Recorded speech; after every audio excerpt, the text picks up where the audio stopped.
Peut-être commencer par se présenter. Donc, du coup, je me présente, moi, je m'appelle Julien Sem de la Maz, je suis associé au sein du cabinet Actuelia, cabinet qui est en bas à gauche, pour ceux qui ne connaissent pas.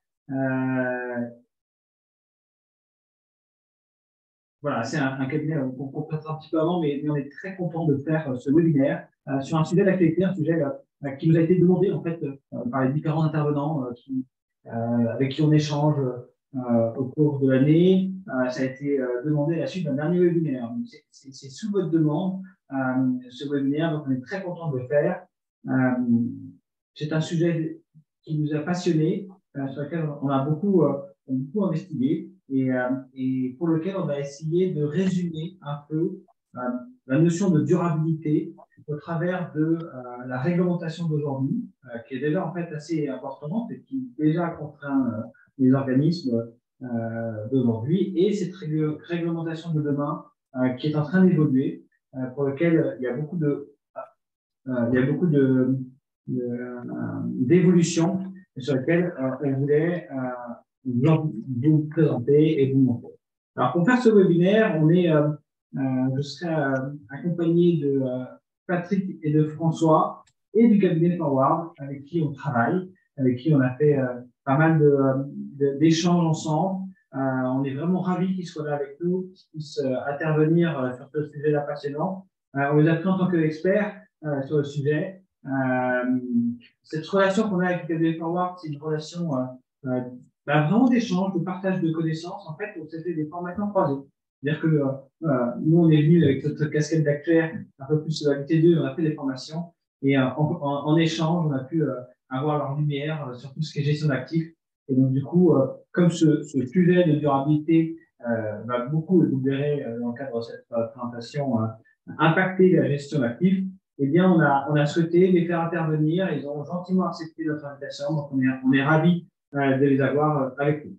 Mais je vous propose de faire un petit tour d'écran pour que l'on présente, chacun se présente. Et donc, du coup, je laisse la parole à Patrick Cohen. Bonjour à tous, je suis Patrick Cohen, manager au sein du cabinet Actuelia. Je travaille sur des problématiques techniques et réglementaires. Je suis formateur pour différents organismes, dont l'Institut Carita, et j'ai travaillé sur la mise en place de e-learning réglementaire lié à Solvabilité 2 ou sur la lecture des comptes annuels par les administrateurs qui est sorti en janvier. Et je suis accompagné de François. Bonjour à toutes et à tous. Je m'appelle François Chambon. Je suis actuellement consultant au sein du cabinet Actuelia. J'interviens notamment dans le cadre de missions d'audit pour les groupes d'assurance portés par exemple sur des sujets tels que la réassurance ou la qualité des données. Et plus récemment, j'ai participé à l'accompagnement d'entités d'assurance sur des sujets de mise en conformité liés aux enjeux de durabilité. Je vais laisser la parole à nos collègues du cabinet Forward Finance. Bonjour à tous, je suis Thibaut Janson, directeur associé de Forward Finance. Notre activité de conseil en investissement nous amène effectivement à cet échange aujourd'hui. Merci de nous y faire participer. Mon quotidien, de mon côté, c'est beaucoup d'échanges avec des investisseurs institutionnels et on va en parler tout à l'heure, notamment sur des sujets plus récents, sur des problématiques d'investissement, sur des fonds article 8, article 9, pas mal de problématiques ces derniers mois sur ces sujets-là. Voilà, donc on reparlera un peu de ça un petit peu plus tard. Voilà, et je suis accompagné donc de Baptiste Sierra. Oui, bonjour, Baptiste Sierra, responsable donc du pôle allocation d'actifs et également de l'équipe data au sein de Forward Finance. Donc voilà, on s'occupe notamment du côté allocation d'actifs de sélectionner des supports qui répondent notamment à ces évolutions réglementaires, et du côté data, on essaie d'appréhender du mieux que possible les évolutions de la réglementation. Alors, on a voulu rappeler un petit peu, présenter un peu nos différents cabinets. Alors, très rapidement, pour rappeler, mais le cabinet Actuelia, c'est un cabinet d'actuariat. On travaille sur des missions d'actuariat. On est un conseil indépendant pour à peu près une cinquantaine d'acteurs, d'assurances, mutuelles, même d'entreprises, pour tout ce qui est engagements sociaux. On a une quarantaine de collaborateurs contractuels basés sur des travaux évidemment en lien avec l'actuariat, basés sur des valeurs que l'on partage, qui sont des valeurs de pédagogie. La création du cabinet est basée là-dessus, avec David et Franck, David Pitouche et Franck Boukovza, les deux associés fondateurs du cabinet. On a voulu créer cette sensibilité autour du cabinet sur tout ce qui était formation. Et du coup, on essaye de tous un peu profs. Alors, on est profs parfois à l'ESIB. Je remercie les étudiants qui sont peut-être présents. On est profs aussi un peu à Dauphine, un peu à Strasbourg, dans les différentes écoles d'actuariat. Donc, l'idée, c'est de partager. Et lorsque le Covid est arrivé, on s'est dit que le partage était plus difficile parce qu'on avait moins d'échanges. On a mis en place ce système de webinaire qui fait partie de nos valeurs d'échange. Donc, on essaie d'en faire un par mois. Alors là, on en fait peut-être un peu plus parce que l'actualité est récente. On le fait sur des thèmes qui nous paraissent cohérents avec l'actualité, mais qui sont aussi des thèmes qui nous ont été demandés par les différents participants. Donc, c'est un thème qui nous a été demandé, donc merci encore pour votre sollicitation. J'espère qu'on va répondre à vos attentes.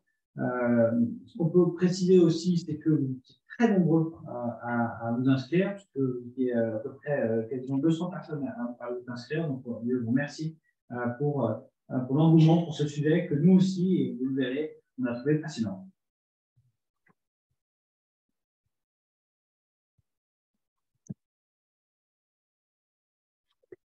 Alors, petite présentation de Forward Finance. Donc, notre activité, on a une activité de conseil en investissement, de conseil en gestion d'actifs auprès d'institutionnels, c'est-à-dire mutuelles, caisses de retraite, associations, fondations, quelques entreprises.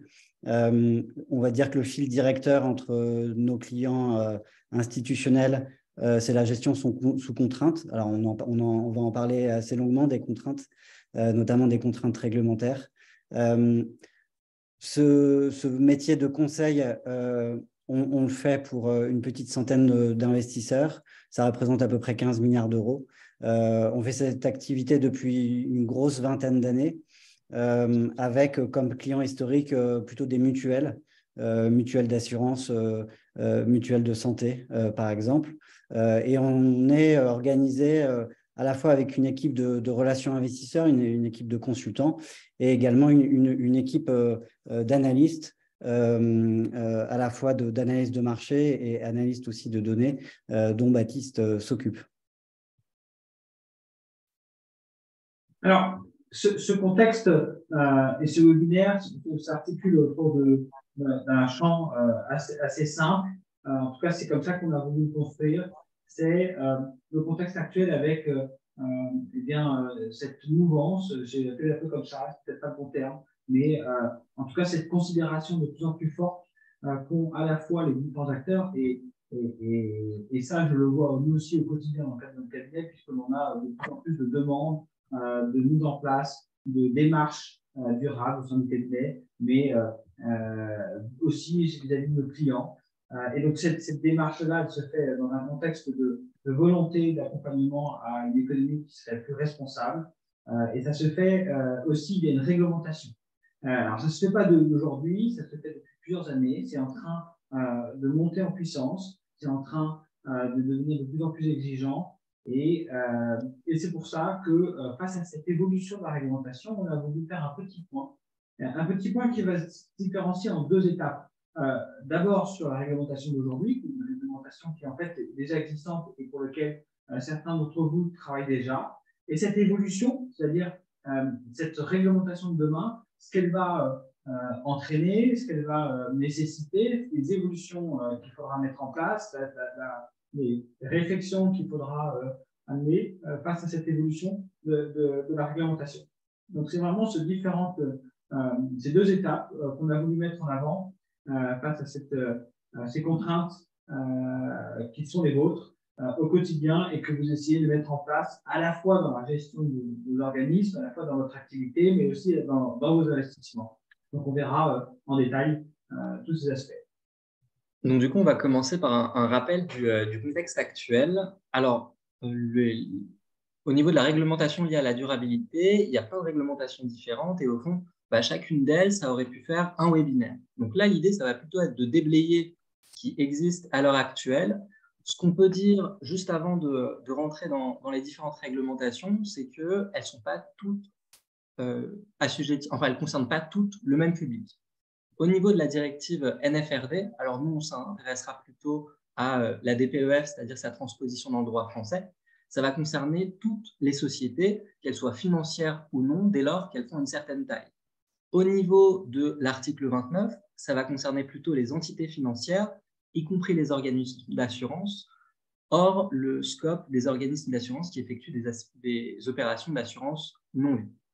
Au niveau du règlement SFDR, ça va concerner les acteurs de marché financier ainsi que les conseillers financiers.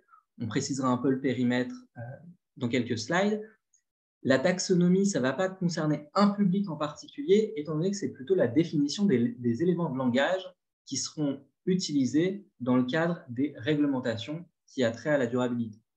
Enfin, au niveau de la directive Solvabilité 2, elle va concerner les acteurs qui y sont déjà assujettis. L'objectif pour chacune des réglementations, ça va être un peu la même approche à chaque fois, c'est-à-dire qu'on va réexpliquer son objectif, le reporting attendu, qui est assujetti et comment on peut répondre à l'exercice réglementaire, en sachant qu'on aura des précisions un peu concrètes pour certaines réglementations avec l'aide du cabinet Forward. Donc, on va commencer par la DPEF, la déclaration de performance extra-financière.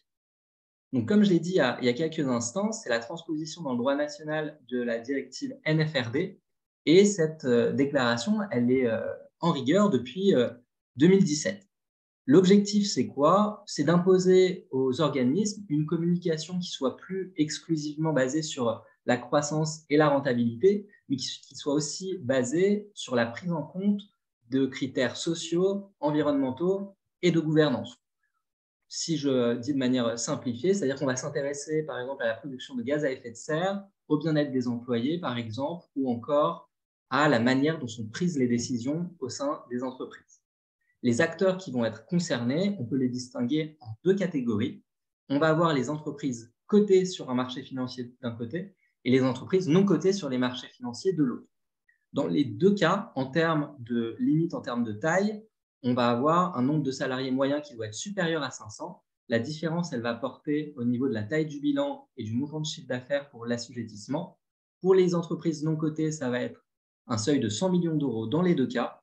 Et pour les entreprises cotées sur un marché financier, ça va être 20 millions d'euros pour la taille du bilan et 40 millions d'euros pour le chiffre d'affaires.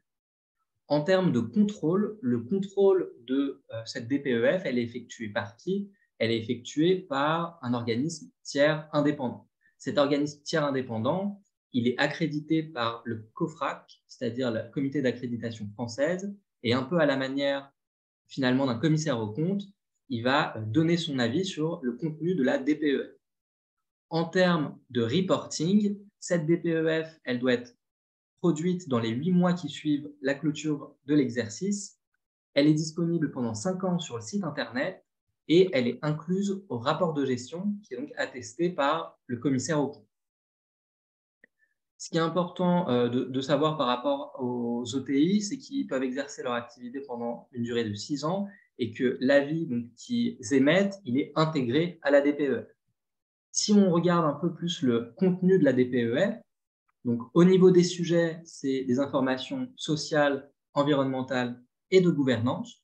Ce qui est important de retenir, c'est qu'il n'y a pas de reporting en termes de plan qui est imposé par la réglementation, mais par contre, il y a eu des orientations qui ont été produites par la TCFD, donc la Task Force de l'Europe, sur le contenu du règlement.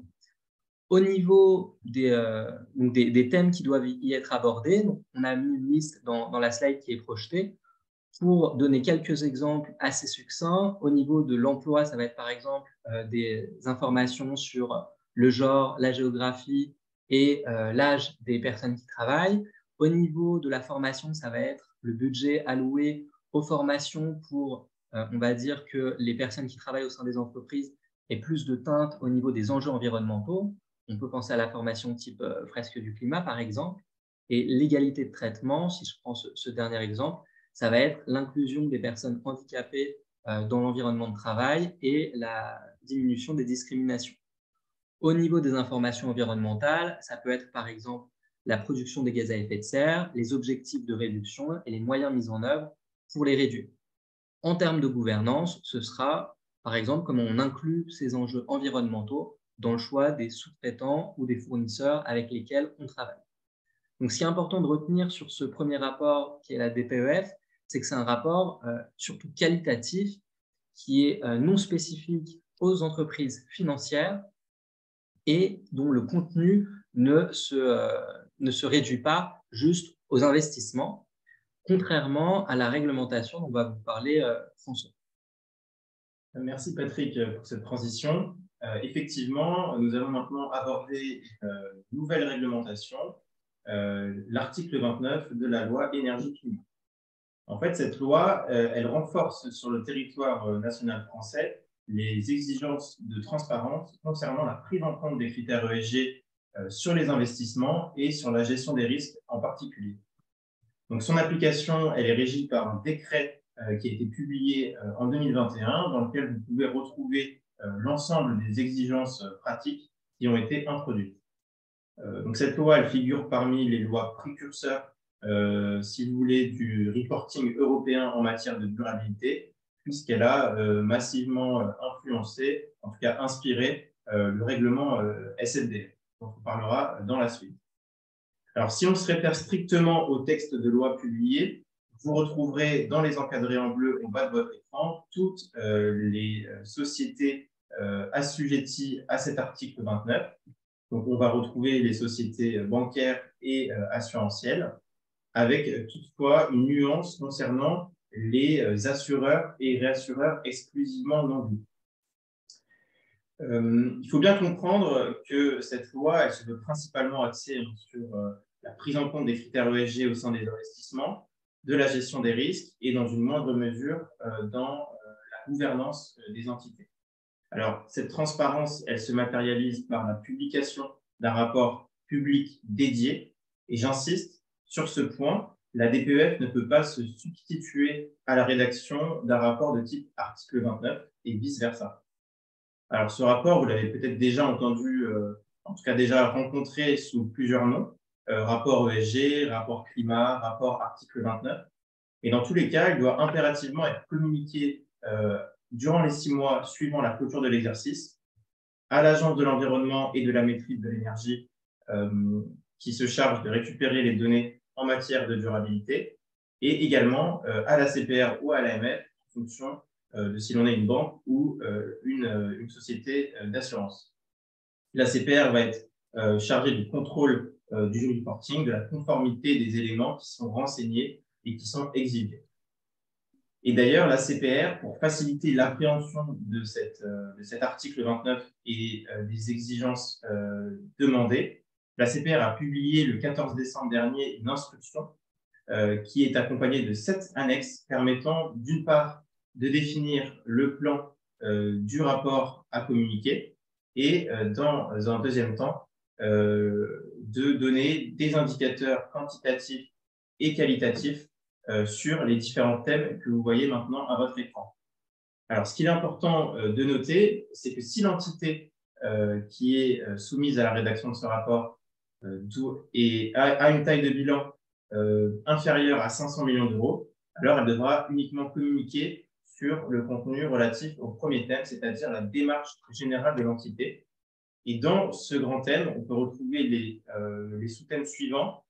Comme son nom l'indique, la démarche générale de l'entité concernant la prise en compte des critères ESG et notamment dans la politique d'investissement, la communication aux souscripteurs, aux adhérents concernant la prise en compte de ces critères dans l'activité générale de l'entreprise, la part des produits investis par l'entité sur des actifs dits verts ou durables, la prise en compte des critères ESG dans le processus de prise de décision pour l'attribution de nouveaux mandats de gestion, et enfin, l'adhésion de l'entité ou de certains produits financiers proposés par l'entité à une charte, un code ou une initiative sur la prise en compte des critères ESG.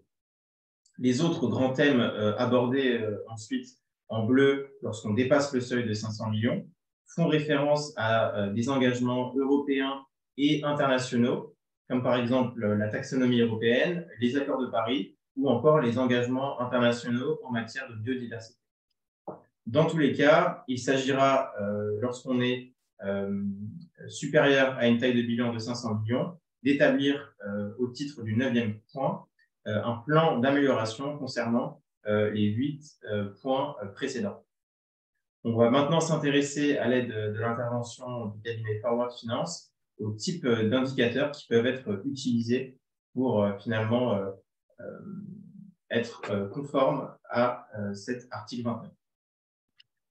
Oui, donc comme l'évoquait François, effectivement, les indicateurs, ce sont les éléments en fait qui vont permettre de mesurer de façon concrète l'impact positif d'un investissement en matière de durabilité.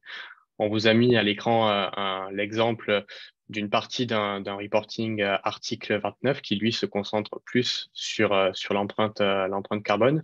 Alors, il faut savoir que ces indicateurs, ils vont être en ligne en fait avec les 3 principaux critères de la transition durable qui ont déjà été mentionnés, à savoir le critère environnemental, le E, le critère social, le S, ainsi que le critère de gouvernance, le G.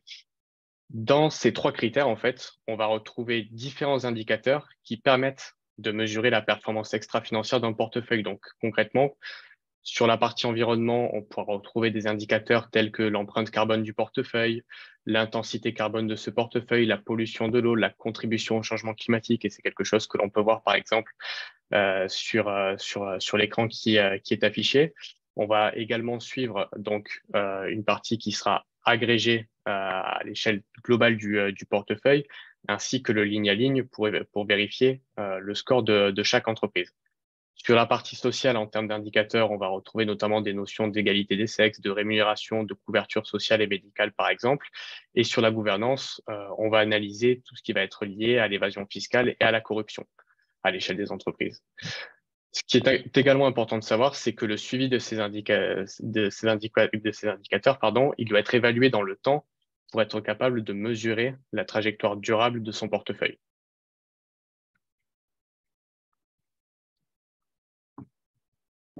Alors, avant de passer à la suite, il y a une question. Alors, peut-être que François, je ne sais pas si tu veux les relire. Et j'en profite pour vous dire que vous n'hésitez pas à poser vos questions au fur et à mesure du chat. On les lira après chaque thème. Donc, vraiment, essayons de faire en sorte que ce soit participatif. Donc, n'hésitez pas à poser des questions. Alors, donc, la question, en fait, consistait à se demander si on pouvait rédiger un rapport qui pouvait à la fois inclure les exigences qu'on peut retrouver issues de la déclaration de performance extra-financière et celles demandées au titre de l'article 29 de la loi énergie-climat. Et ce qu'il faut savoir, c'est que sur le marché, les acteurs, en fait, différencient ces 2 types de rapports, puisque d'un côté, comme l'a dit Patrick, on est beaucoup plus sur une dimension globale ESG, prise en compte de l'intégralité des critères qui existent, et de l'autre côté, on est beaucoup plus axé sur les investissements. Alors, et également, un autre point qu'il faut rappeler, c'est que finalement, la DPEF, elle est appliquée pour les grandes entreprises. Et qui dit grandes entreprises dit système d'entreprise mère-fille. Et généralement, la DPEF est rédigée par l'entreprise mère du groupe, tandis que en fait, la granularité pour la rédaction d'un rapport article 29 va se situer plutôt au niveau des entreprises filles. Donc, c'est généralement pour ça qu'on ne peut pas forcément, si vous voulez, agréger les 2 rapports en un seul. J'espère avoir répondu à la question. On va continuer avec le règlement SFDR. Alors, règlement SFDR, c'est pour Sustainable Financial Disclosure. Donc, c'est pour les publications qui vont concerner la finance durable. L'objectif, c'est quoi? C'est de favoriser les investissements dans des activités durables, donc, mais aussi de renforcer la protection des investisseurs. Comment? En leur donnant des informations sur les risques qui existent dans leurs investissements durables. qui est concerné par le règlement SFDR. On va avoir ce qu'on appelle les acteurs de marché financier, donc par exemple les organismes d'assurance, les banques. Alors, au niveau des organismes d'assurance, ça va être ceux qui ont des agréments vie essentiellement et les institutions de retraite.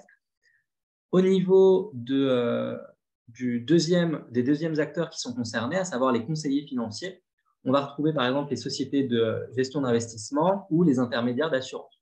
Alors, on pourra noter qu'au niveau des conseillers financiers, dès lors qu'on a moins de 3 personnes, on n'est pas assujetti au règlement. Ce contrôle il sera effectué par l'ACPR pour les organismes d'assurance et l'autorité des marchés financiers pour les autres. Il y a 3 notions qui sont importantes dans le règlement SFDR. La première, c'est le principe de double matérialité. Le principe de double matérialité, c'est quoi? C'est le fait que les investissements qui vont être effectués à caractère durable, ils vont avoir un impact sur la société extérieure et que l'évolution de la société extérieure, ça peut avoir un impact sur la valorisation des actifs verts. Donc, cet impact de double matérialité, il est à prendre en compte quand on va parler des actifs durables. Les actifs durables, c'est quoi? On va les distinguer en 2 grandes catégories. On va parler des actifs article 8 qui ont des caractéristiques sociales ou environnementales, mais qui, à la différence des produits de l'article 9, n'ont pas un objectif d'investissement durable.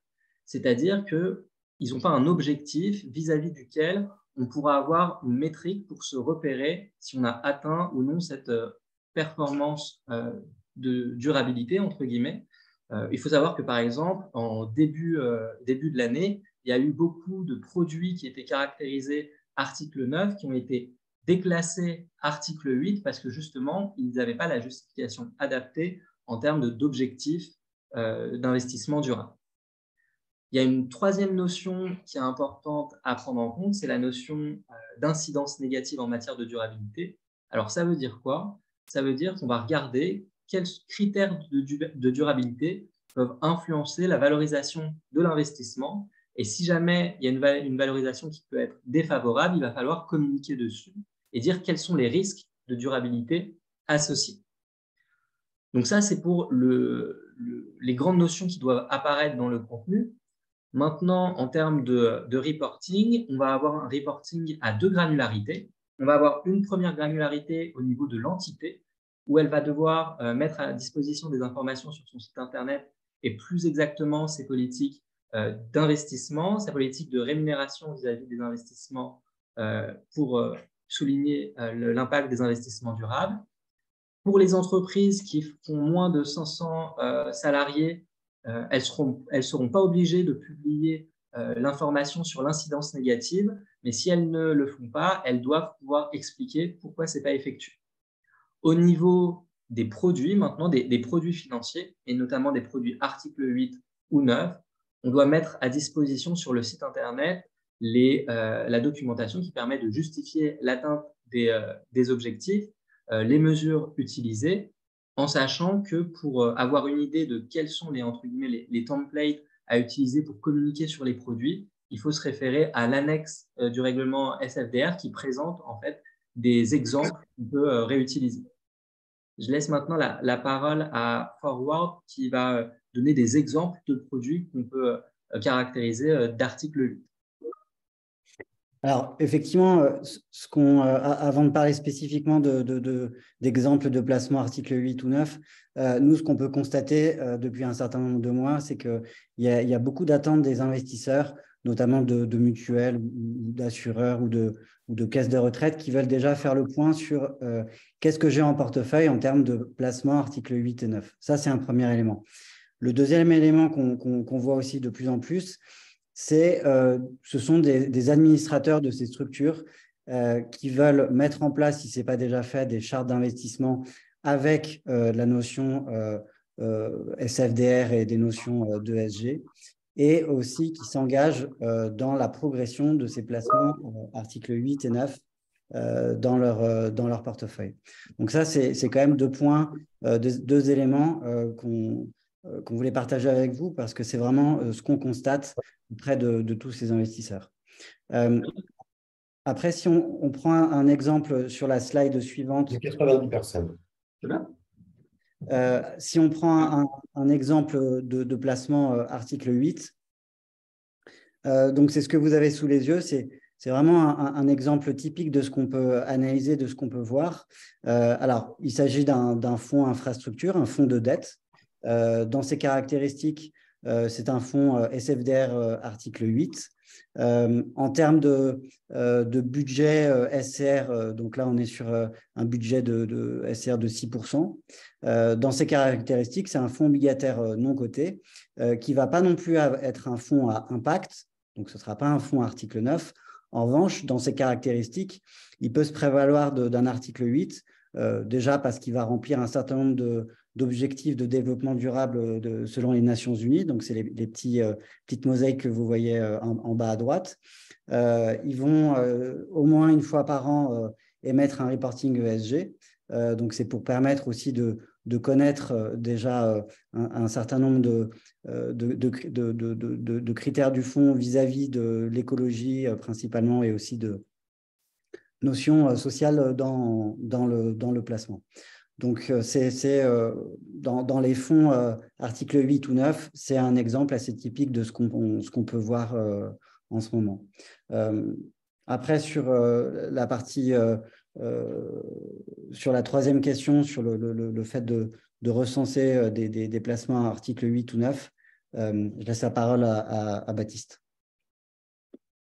Oui, aujourd'hui, ce que l'on remarque, c'est que la distinction entre SFDR 8 et SFDR 9, elle est quand même assez simple à comprendre. C'est que d'un côté, sur un fonds SFDR 8, un produit SFDR 8, on aura juste la notion déclarative de la prise en compte de critères sociaux et ou environnementaux. C'est-à-dire que, en d'autres mots, c'est un petit peu le minimum syndical pour être en règle vis-à-vis d'une atteinte d'objectifs durables. Pour un article 9, on va aller un petit peu plus loin, c'est-à-dire que la notion de durabilité, elle est au centre du processus d'investissement du fonds et il y a un objectif durable à atteindre pour ce fonds d'investissement. Voilà, c'est un petit peu le différentiel entre les deux approches.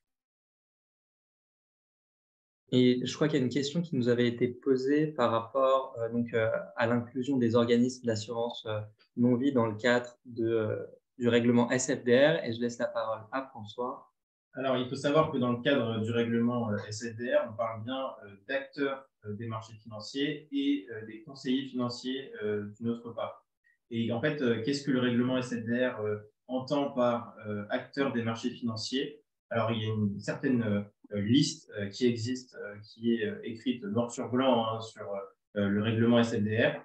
Et concernant les entreprises d'assurance, toutes celles qui sont directement assujetties par des exigences réglementaires de reporting sur les informations précontractuelles notamment, ce sont les entreprises d'assurance qui proposent des produits d'investissement fondés sur l'assurance. Donc, typiquement, des entreprises d'assurance vie.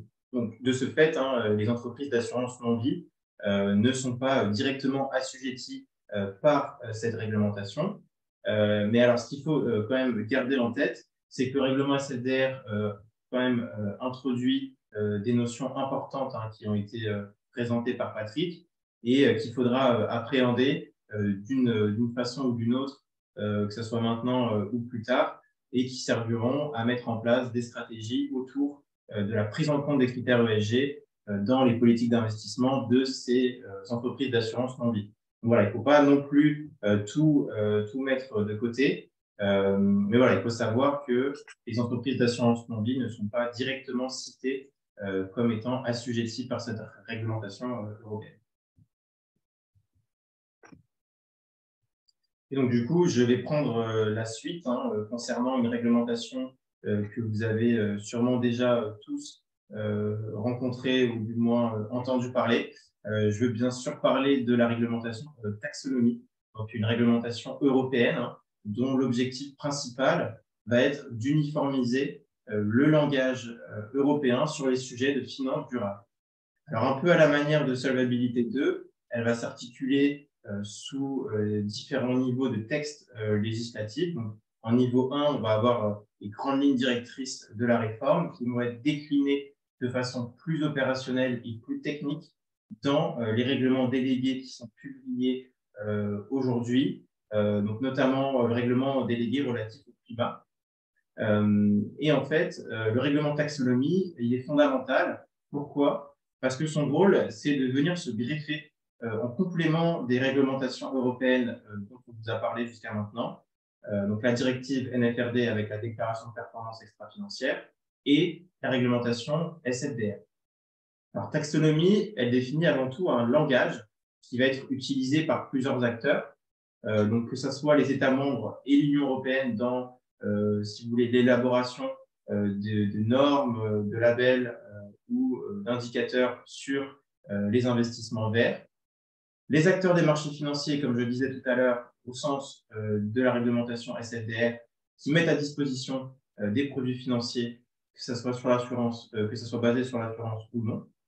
Et enfin, les entreprises financières et non financières qui sont soumises à la rédaction d'une déclaration de performance extra-financière. Alors, pourquoi taxonomie est fondamentale? Eh bien, en fait, c'est parce qu'elle introduit des notions vraiment très importantes. Et en fait, vous allez voir à l'écran les principales. Alors, tout d'abord, elle se base sur 6 objectifs environnementaux. Et à l'heure actuelle, les 2 premiers sont les plus importants. Et ce sont les 2 objectifs environnementaux liés directement au climat. Alors, pourquoi ce sont les plus importants? Eh bien, c'est parce que nous disposons de règlements délégués qui nous permettent d'appliquer la réglementation taxonomie de façon concrète. Et en fait, taxonomie va en fait nous indiquer en quoi un investissement est durable sur le plan environnemental. Et taxonomie nous dit que cet investissement est durable si l'activité économique sous-jacente à cet investissement est considérée comme durable. Donc finalement, il s'agit d'évaluer le niveau de durabilité de l'activité économique sous-jacente à l'investissement par un processus qui a été introduit par taxonomie en 4 étapes et qui se veut assez intuitif. Alors, pour évaluer si une activité économique est durable, alors tout d'abord, il faut s'assurer en premier point qu'elle est éligible à la taxonomie. C'est ce qu'on appelle être éligible à la taxonomie. Et comment on fait pour savoir si l'activité économique est éligible? Eh bien, en fait, il faut se référer à une table de correspondance qui est en fait listée dans le règlement délégué climat. On va avoir toute la liste des activités qui sont éligibles à la taxonomie, qui ont été listées par les législateurs européens, donc dans laquelle on va retrouver des activités comme l'industrie manufacturière, l'énergie, la foresterie, etc. Et en fait, on va reconnaître si notre activité économique est éligible en se référant au code NAS, donc la nomenclature des activités économiques européennes des investissements. Et si l'activité économique, elle se retrouve dans cette liste-là, alors elle est dite éligible à la taxonomie. Ensuite, donc deuxième point, il faut vérifier la contribution substantielle à l'un des objectifs du climat. Et cela, on peut le faire grâce au règlement délégué climat qui nous indique les critères d'examen technique et qui à la fois quantitatifs et qualitatifs, qui vont nous permettre de déterminer si l'activité économique contribue substantiellement. Et également, en troisième point, elle va permettre de nous dire si l'activité économique ne cause pas de préjudice important à un ou plusieurs objectifs environnementaux. C'est le principe en anglais du Do Not Significantly Harm, DNSH, qu'on peut retrouver dans les différentes ressources sur le sujet. Et enfin, en dernière étape, les législateurs européens, en fait, ils ont ajouté cette étape afin que la transition des flux financiers vers une économie verte ne s'effectue pas au détriment des droits humains fondamentaux. C'est-à-dire que l'activité économique doit également être exercée dans le respect de ce qu'on appelle les garanties minimales, donc les droits de l'homme et les droits du travail. Et une fois que l'activité économique a passé ces 4 étapes, alors on peut dire qu'elle est alignée sur la taxonomie. En définitive, ces notions, elles devront être appréhendées afin d'être en mesure de disposer des indicateurs voulus, à renseigner à la fois dans la DPEF mais également au niveau de la documentation précontractuelle. Donc, on a deux types de déclarations, une déclaration simplifiée et une déclaration complète. Dans la déclaration simplifiée, on peut notamment retenir des informations qualitatives qui s'articulent autour des informations contextuelles qui viennent étayer les indicateurs quantitatifs. Et on peut également retenir deux ratios très importants. Donc, le ratio des investissements qui va consister à indiquer la part des expositions relatives à des activités éligibles et non éligibles. Et pour les entités d'assurance, il y a ce qu'on appelle un ratio de souscription non-vie, puisqu'en fait, l'activité d'assurance non-vie qui va être relative à la couverture des dangers liés au climat, comme par exemple l'assurance de prêts médicaux, l'assurance de protection du revenu, l'assurance maritime, aérienne et transport, et il y en a encore à la suite. En fait, il va falloir les lister et donner la part de ces activités qui vont être éligibles au titre de la taxonomie par rapport à toutes les primes émises brutes. Et enfin, pour la déclaration complète, il va falloir passer d'une vision éligibilité à une vision alignée. C'est-à-dire qu'il va falloir remplir les quatre points que je vous ai présentés juste avant. Et à partir de 2024, les entités d'assurance devront communiquer sur ces indicateurs et refléter l'alignement avec la taxonomie. Donc finalement, ce nouveau taxonomie a apporté un nouveau cadre. Et comment cela a-t-il impacté concrètement la finance durable? On va demander à Forward Finance. Alors, il monte ton micro, pardon. Oui. Donc, effectivement, comme le disait à juste titre François, si on doit retenir un élément de la taxonomie européenne, c'est l'harmonisation de la donnée que cette réglementation a permis d'amener. Il faut savoir que la standardisation des données, c'était un des principaux points manquants des précédentes réglementations et ça rendait la lecture des indicateurs extra-financiers assez complexe pour les investisseurs. Aujourd'hui, cette standardisation de la donnée financière, en fait, elle va permettre d'alléger les biais inhérents à la méthodologie de récupération des données des différents intervenants, que ce soit les banques, les sociétés de gestion ou les entreprises elles-mêmes. Et donc, de facto, ça implique moins de subjectivité. Nous, de notre côté, chez Forward Finance, en fait, on utilise principalement les données qui sont communiquées par les sociétés de gestion et les banques qui sont relatives au portefeuille qu'elles-mêmes gèrent. Ça permet donc d'avoir des indicateurs extra-financiers beaucoup plus fiables. D'autant plus que grâce aux évolutions réglementaires, aujourd'hui, les sociétés de gestion et les banques ont l'obligation de communiquer les différents indicateurs permettant d'illustrer le degré d'alignement de leur portefeuille à la taxonomie européenne, et ce pour les fonds et les produits, articles 8 et 9, selon la réglementation SFDR. Je pense que c'est un sujet qui est important, cette notion d'harmonisation des données. On a vu le même sujet pour ceux qui s'en souviennent lors de la mise en place de la directive solvabilité 2, où il y avait cette problématique de transférisation qui était difficile à intégrer dans le cadre des calculs de SCR.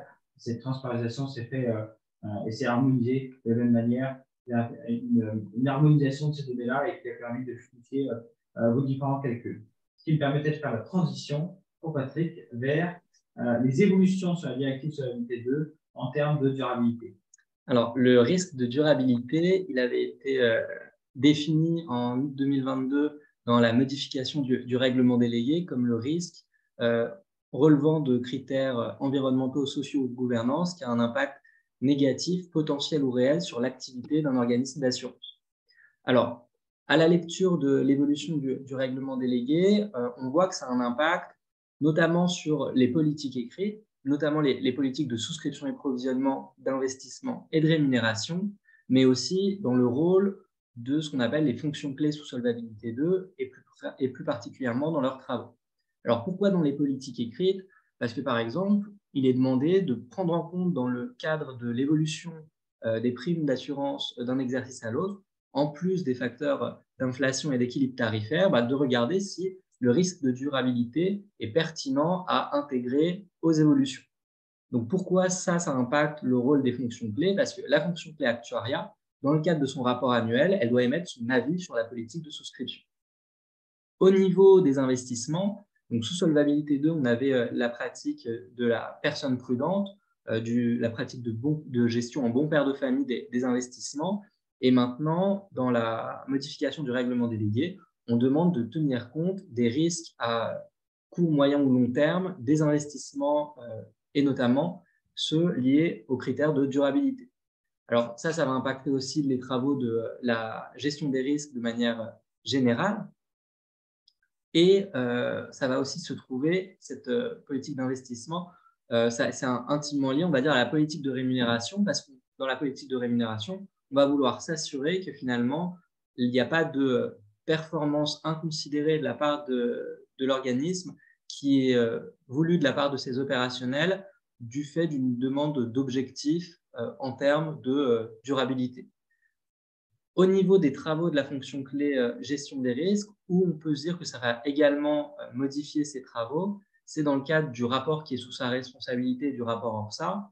Pourquoi? Parce qu'on se rappelle que dans le rapport ORSA, on nous demande d'évaluer ce qu'on appelle le besoin global de solvabilité, c'est-à-dire un peu le capital nécessaire pour pallier l'ensemble des risques que peut rencontrer un organisme d'assurance.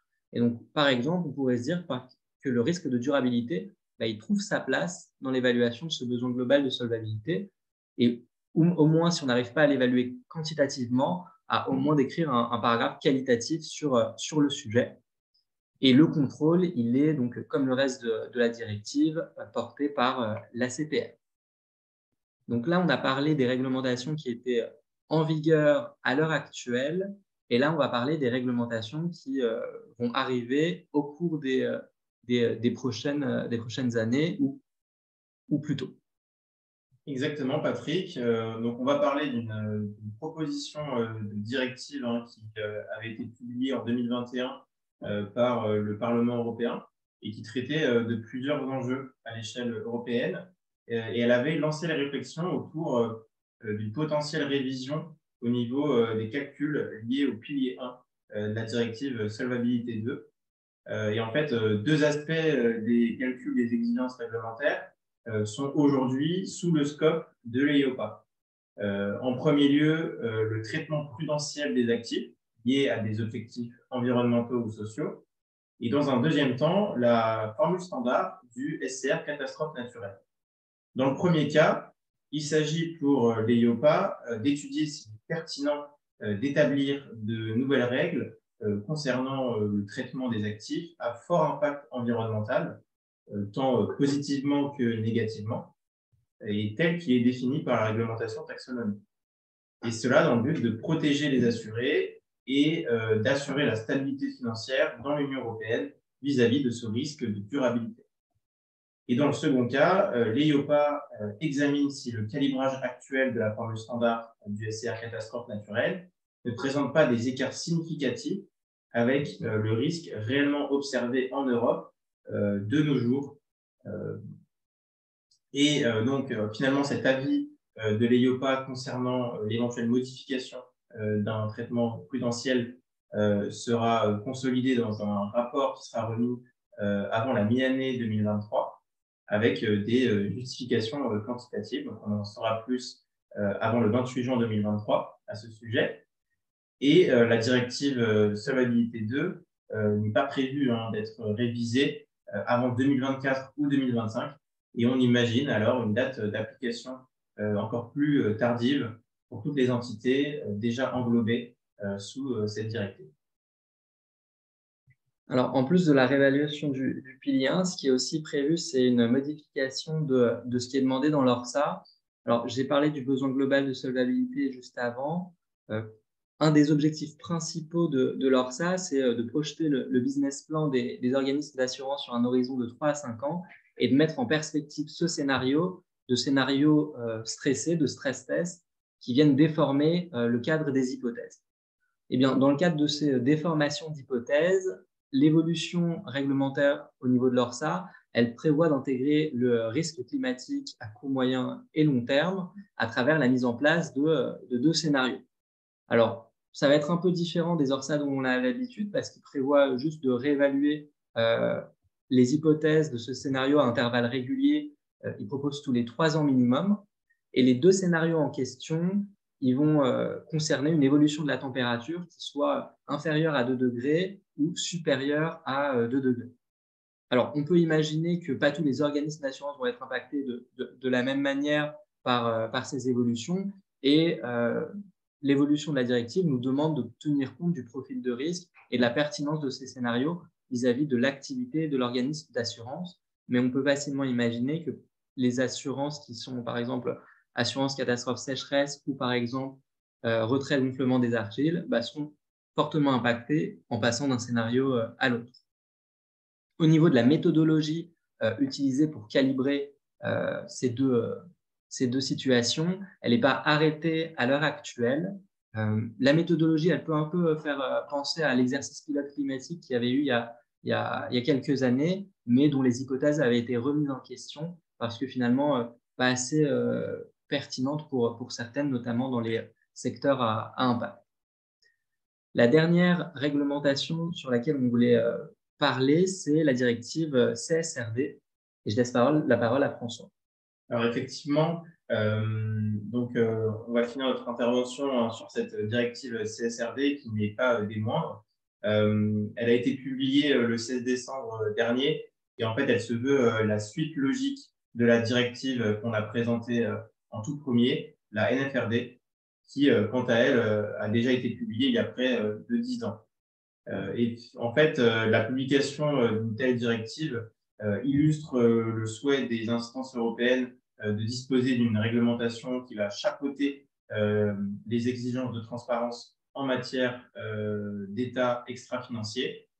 Et dans ce cadre, la Commission européenne a mandaté l'EFRAG pour en fait élaborer des normes européennes de reporting en matière de durabilité, les ESRS. Et bien qu'aucun règlement délégué ne soit encore publié à ce jour, il y a des lignes directrices qui ont été émises par le texte de niveau 1 et qui sont les suivantes. Finalement, la directive, elle veut capitaliser sur tous les efforts réglementaires qui ont eu lieu jusqu'à présent avec la réglementation SFDR et la taxonomie. Et elle veut également, si vous voulez, réduire les seuils qui ont été fixés il y a maintenant 10 ans par la directive NFRD. En abaissant les seuils, il va y avoir une multiplication par 5 des grandes entreprises qui vont être directement assujetties à cette directive, en passant le seuil de 500 salariés à 250 salariés et en gardant les seuils quantitatifs les plus faibles. Il est également prévu d'ajouter un système de vérification de l'information en matière de durabilité, ou du moins un reporting autour de ce processus, et de maintenir le principe de double matérialité qui a été expliqué par Patrick précédemment. Concrètement, le reporting de la directive prendra la même forme que celui déjà existant à travers la DPEF, c'est-à-dire une partie dédiée au sein du rapport de gestion ou rapport annuel assimilé, qui devrait être mise en ligne publiquement. Cependant, le contrôle de cette publication ne sera plus assuré par un organisme tiers indépendant, mais plutôt par le contrôleur légal des comptes et les cabinets d'audit certifiés par l'État. Donc demain, en France, ce seront les commissaires aux comptes qui devront se charger de statuer sur la conformité des rapports issus de la directive CSRD avec une feuille de route réglementaire. La directive CSRD remplacera donc progressivement la précédente directive européenne NFRD à partir de l'année 2024 et les exigences introduites seront applicables au fur et à mesure du temps selon le type d'entité sur la base du coté, non coté et grandes, petites ou moyennes entreprises. Pour finir, on relaisse la parole à Forward sur le thème sur le sujet de la directive CSRD. Oui, donc sur les exemples de matérialité, donc La matérialité, en fait, c'est ce qui va résulter des mesures prises par les entreprises pour mieux prendre en compte les enjeux de développement durable et donc pour améliorer ses propres performances. Ce qui va se refléter ensuite à l'échelle des investissements, ben, c'est une exposition à différentes thématiques. Là, on a pris pour exemple le reporting d'un fonds article 9 sur lesquels généralement on a une profondeur en termes de données disponibles beaucoup plus importante et on voit que on peut avoir accès aujourd'hui sur un investissement à l'exposition par thématique. On peut également, ça Thibault l'a mentionné précédemment, avoir accès à l'exposition du fonds à chaque objectif de développement durable en pourcentage du chiffre d'affaires des sociétés investies. Et en fait, cette application de la matérialité, elle a été notamment rendue possible grâce aux évolutions réglementaires que nous avons évoquées précédemment et qui ont permis justement d'avoir une donnée beaucoup plus fiable et beaucoup plus facile à quantifier pour les investisseurs. Parfait. Ben, merci beaucoup. Merci beaucoup pour toutes ces précisions. Alors, pour conclure, et après on répondra aux quelques questions qu'il y a, parce qu'il y a des questions qui ont été posées, mais on voulait avant ça repréciser qu'on est convaincu que la biodiversité est un élément clé pour assurer un avenir prospère pour les assureurs et pour les mutuelles. Alors, ce n'est pas une phrase en l'air, c'est une phrase sur laquelle on en discute beaucoup. On est convaincu que ces questionnements, ces considérations seront les considérations de l'avenir et que chacun des organismes doit définir une stratégie fiable et très claire sur ces travaux.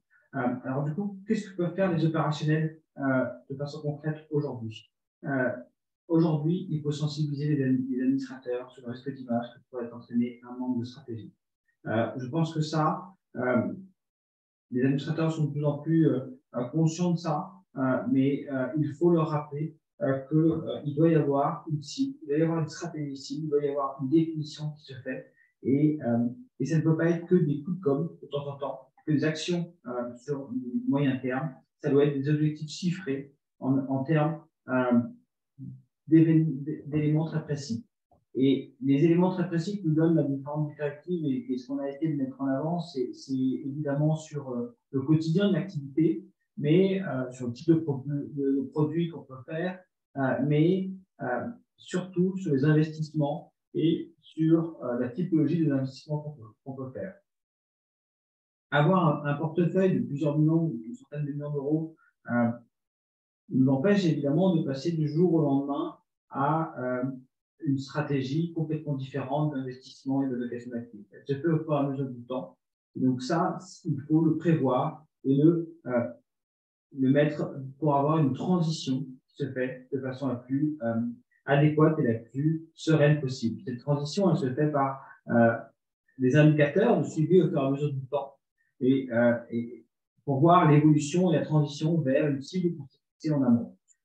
Du coup, on vous invite, et c'est la deuxième chose, c'est à réfléchir à l'état sur lequel votre portefeuille, votre organisme est positionné. Et pour ça, les organismes comme Forward sont totalement adéquats à faire ce type d'audit, ce type de constat sur la qualité en fait, d'investissement de son portefeuille pour après définir une stratégie cible.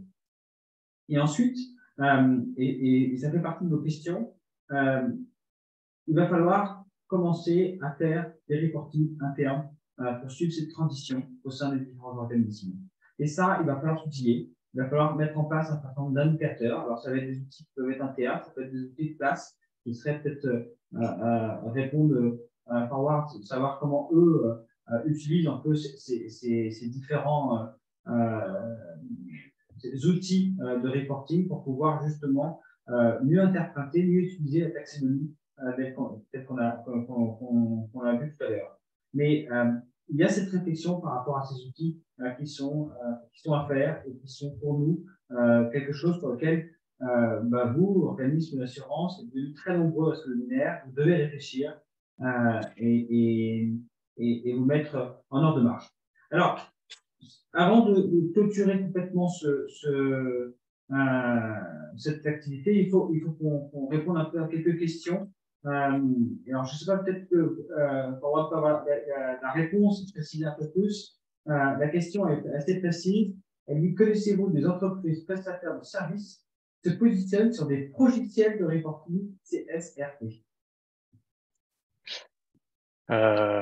Oui, il existe quelques entreprises. Après, je ne sais pas dans quelle mesure on peut les citer, mais aujourd'hui, oui, il y a quelques acteurs sur la place qui se spécialisent sur ces reporting. Après, ce qu'il faut savoir, c'est que la réglementation est tellement récente qu'aujourd'hui, il n'y a pas un acteur en particulier qui est très implanté.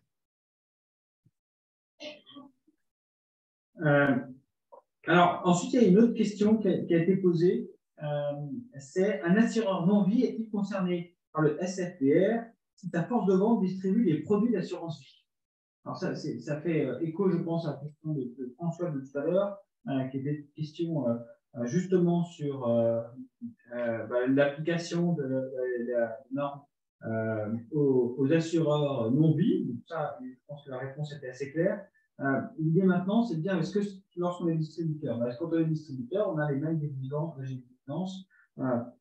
l'assureur va avoir les mêmes exigences. Du coup, il va demander à la force de vente de mettre la même documentation, les mêmes informations dans les produits qui seront vendus. Donc, de base, l'assureur non-vie devra utiliser une documentation fiable par rapport à ces exigences réglementaires. Alors, on a une autre question encore. Alors, merci pour vos questions, mais n'hésitez pas à en citer d'autres. La dernière question, c'est: en quoi une compagnie non-vie détenant une filiale avec une activité prévoyance modérée, moins de 50 millions d'euros de chiffre d'affaires, est-elle concernée par la réglementation, hormis S2, qui s'applique évidemment, c'est-à-dire hormis les différentes évolutions à prendre en compte dans les différents items. Alors, je ne sais pas, peut-être François, tu veux répondre à cette question. Je sais pas si, Alors, ce qu'il faut prendre en ligne de compte, ça va être donc les différentes réglementations qui existent et qu'on a présentées. D'une part, la DPEF qui, là, ne va pas finalement prendre en compte le type d'activité assurée par l'entité. Donc, typiquement, là, il faudra se référer sur des seuils liés au nombre de salariés et au chiffre d'affaires. Et là, du coup, ce sera plutôt la compagnie non-vie qui devra rédiger cette DPEF. Mais lorsqu'on parle, par exemple, de rapport article 29 qui s'effectue à une granularité inférieure, voilà, il faut établir si cette filiale qui finalement effectue une activité de prévoyance est assujettie. Et en fait, elle est assujettie si tout simplement elle fait partie des entités d'assurance qui ont eu un agrément vie. Donc, à partir de ce moment-là, elle est assujettie et c'est elle qui doit rédiger ce rapport-là et non pas la compagnie vie qui est mère de cette entité.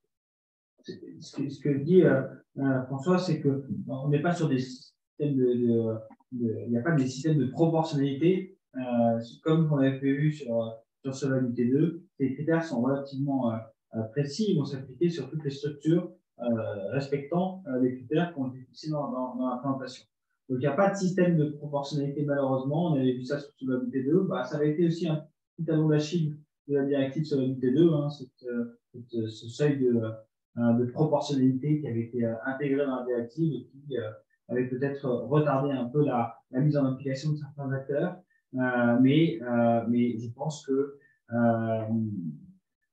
voilà, c'est assez clair de voir que maintenant, ça va s'appliquer en fonction d'un certain seuil, qu'il faut s'attendre à ce qu'il soit diminué, comme on l'a dit, pour la CSRD. Alors, je ne sais pas s'il y a d'autres questions. Il y a une autre question qui est plus d'ordre organisationnel. C'est est-ce que la présentation sera sera envoyé. Comme d'habitude, alors ça fait plaisir parce que ça veut dire que c'est la première fois que vous venez à le webinaire et ça me fait plaisir. Cette présentation, elle normalement, enfin cette webinaire est enregistré et vous recevrez par mail le lien de la vidéo. Et vous pouvez récupérer les slides qui seront déposés sur le site internet d'Actuelia dans l'onglet, il me semble que c'est dans Actu, pardon, sinon il doit y avoir un moteur de recherche, mais vous allez sur Actu et vous retrouvez les différentes actualités du cabinet. Et donc les différentes invitations au webinaire et les différentes synthèses, enfin plutôt vidéos en lien avec le webinaire, parce que celui-ci a été enregistré, donc du coup, il sera envoyé.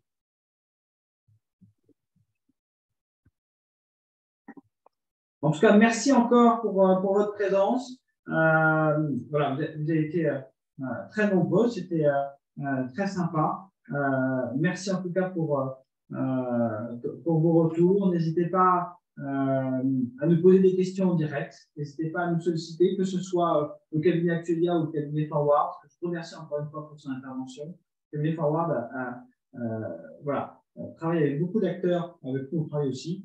Donc, on se croise beaucoup sur les différents sujets et c'est vrai qu'on voit en fait la valeur ajoutée d'avoir ce type d'accompagnement sur les actifs, en tout cas pour structurer un portefeuille et structurer une allocation d'actifs le plus pertinente en fonction des différents critères de risque au niveau des actifs aux organismes d'assurance.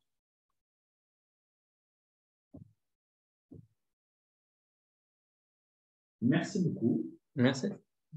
Merci beaucoup. Les gens se déconnectent pas à mesure. En tout cas, merci beaucoup. Je ne sais pas si le cabinet Forward voulait conclure pour les personnes qui sont encore présentes. En tout cas, on a été ravis de participer. Merci Louis-Anselme, merci au cabinet Actuelia de nous avoir fait participer à cet échange. De la même manière, si certains d'entre vous ont besoin de creuser sur des sujets en lien avec SFDR ou et rapport avec votre portefeuille, des sujets de reporting ESG, on sera ravis de vous aider sur ces sujets-là.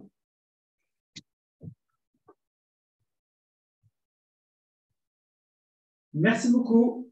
Et du coup, on va arrêter l'enregistrement.